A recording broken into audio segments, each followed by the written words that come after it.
नमस्कार दोस्तों, स्वागत है आज इस वीडियो के अंदर। जी हाँ, वीडियो का थंबनेल आप लोगों ने पढ़ लिया होगा। भारत के ऊपर हमला कर दिया, ये बात संपूर्ण रूप से सत्य है।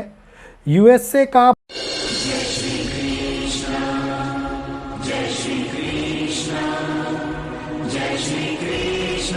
भारत के ऊपर एक ऐसा हमला जो भारत को चेतावनी के रूप में भेजा गया है और उसके ऊपर कार्य भी किया गया है। यूएसए ऐसा सोचता है कि भारत, जो कि अब पहले वाला ही भारत है, वो शायद ये भूल चुका है कि किस प्रकार से भारत नई उपलब्धियां हासिल कर चुका है, किस प्रकार से भारत नई सीढ़ियां चढ़ता हुआ नज़र आ रहा है।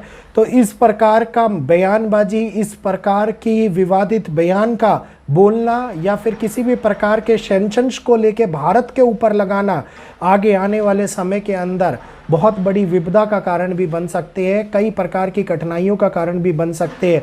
आज के समय के अंदर भारत पूरे विश्व के अंदर अपनी एक ऐसी छवि बना चुका है जिसमें सभी लोग ये चाहते हैं कि भारत किसी प्रकार से दो देशों के मध्य में चल रहा युद्ध उसकी मध्यस्थता कर दे, किसी प्रकार से अपनी बातचीत के माध्यम से अपने मुद्दों को सुलझा दे, किसी प्रकार से आगे आने वाले समय के लिए हम लोगों की मदद कर दे। लेकिन इस बात को पूर्णतः भूलता हुआ यूएसए भारत के लिए एक ऐसा हमला करने की प्लानिंग कर रहा था और उसने कर भी दिया। ये पेट का दर्द उस दिन शुरू हो गया था जिस दिन भारत की तरफ से ये खबर मिली कि भारत विश्व टूर के ऊपर जो पीएम मोदी जी जा रहे थे हमारे, उसमें रशिया जाना हो रहा है।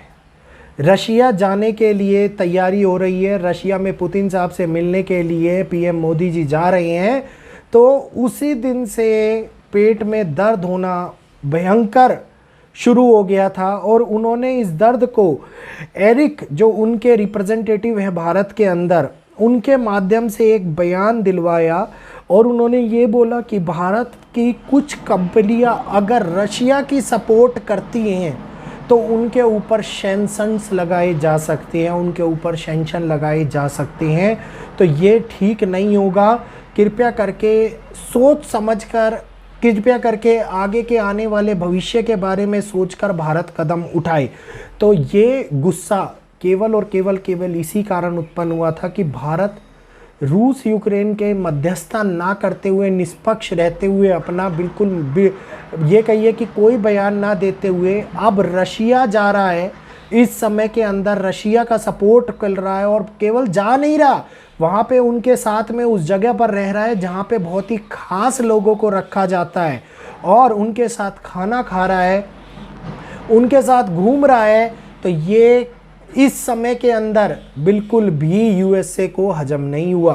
तो यूएसए ने भारत को लेकर के अपना दबाव बनाने के लिए, भारत के ऊपर अपनी प्रभुत्ता दिखाने के लिए इस प्रकार के बयानबाजी का प्रयोग किया गया।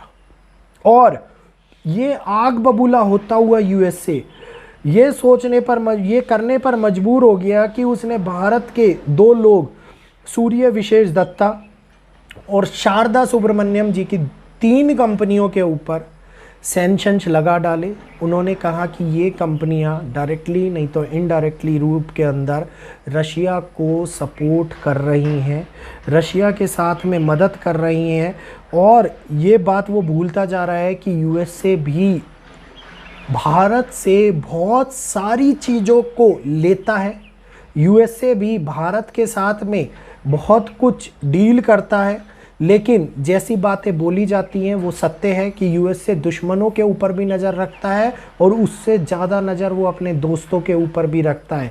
तो दोस्तों के नाम पर केवल दोस्त शब्द का प्रयोग करने वाला यूएसए, जो भारत के लिए क्या सभी देशों के लिए एक समांतर रहता है और केवल ये सोचता है कि हम और हमारे लोग ही सब कुछ है, बाकी सब इस दुनिया के अंदर जीरो हैं। तो इसी कारण से इस प्रकार की बयानबाजी, ये प्रॉक्सी वार जैसे हालातों का उत्पन्न करना और संबंधों के अंदर खटास लाना, साथ ही साथ भारत के ऊपर सैंक्शंस लगा देना, आने वाले समय के अंदर ये दिखा रहा है कि किस प्रकार से यूएसए अलग थलग होता हुआ नज़र आ सकता है। क्योंकि इस प्रकार का घटनाएं, इस प्रकार का कार्य बिना किसी बात के, बिना किसी युद्ध के, जो भी इस संयुक्त राष्ट्र संघ के अंदर भी, इस पूरे विश्व के अंदर भी अगर कोई भी देश निष्पक्ष रहते हुए किसी की मदद करना चाहता है तो वो कर सकता है।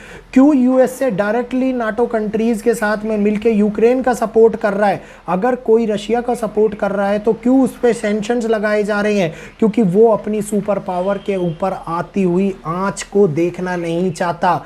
वो नहीं चाहता कि कोई मेरे से आगे बढ़कर कार्य करे। वो नहीं चाहता कि कोई भी इस समय के ऊपर ऐसा कार्य कर दे कि जिसमें मेरे को पूछा ही ना जाए। लेकिन वो ये बात भूल चुका है कि अब हर देश अपने आप में सक्षम और अपने आप में अपनी प्रतिभा को आगे बढ़ाने में, अपने प्रभुत्व को आगे बढ़ाने में पूर्ण रूप से ये कहिए सुदृढ़ और ये कहिए कि आने वाले समय के लिए सक्षम होते जा रहे हैं।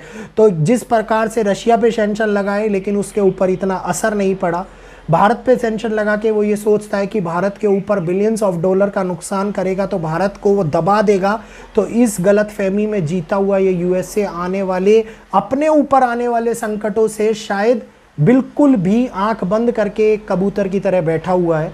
वो ये बातें नहीं समझ पा रहा है कि जब तक इलेक्शन का टाइम है, इसके बाद में जो समय आने वाला है वो किस प्रकार से यूएसए के अंदर पूर्ण रूप से परिवर्तन ले आएगा, यूएसए के अंदर कठिन समय की उत्पत्ति करेगा, किस प्रकार से ग्रहण के पहले का समय और ग्रहण के बाद का समय दुनिया को यूएसए के उन हालातों को दिखाएगा जिसमें पूरी दुनिया ये सोचने पर मजबूर हो जाएगी कि अगर बिना यूएसए की बात रखे हुए, बिना यूएसए की मध्यस्थता के अगर हम कोई भी कार्य करते हैं तो हम कर सकते हैं। क्योंकि अब कठिनाइयाँ पश्चिम के लिए आगे बढ़ती हुई नज़र आ रही हैं। समय का परिवर्तन पश्चिम के लिए आगे बढ़ता हुआ जा रहा है। जो ये हवा चल रही है, ये हवा अब पश्चिम की और नहीं, पश्चिम से विरुद्ध चलती हुई नज़र आ रही है। और सभी के सभी देश इस हवा की ही चपेट में अब आते हुए नज़र आ रहे हैं। जिस प्रकार से नाटो कंट्रीज़ रशिया के खौफ के कारण धीरे धीरे पीछे हटते जा रहे हैं, यूक्रेन का सपोर्ट करने की बजाय यूक्रेन से दूर होते जा रहे हैं, तो ये दिखा रहा है कि सुपर पावर का साथ होने के बावजूद भी मन के अंदर अपने देशों के प्रति कितना डर है, मन के अंदर कितनी बड़ी समस्या है। ये कहिए कि लोग केवल अपने आप के बारे में सोचते हुए नजर आएंगे, अपने कठिन समय से अपने आप को बचाने के प्रयासों के बारे में सोचते हुए नजर आएंगे।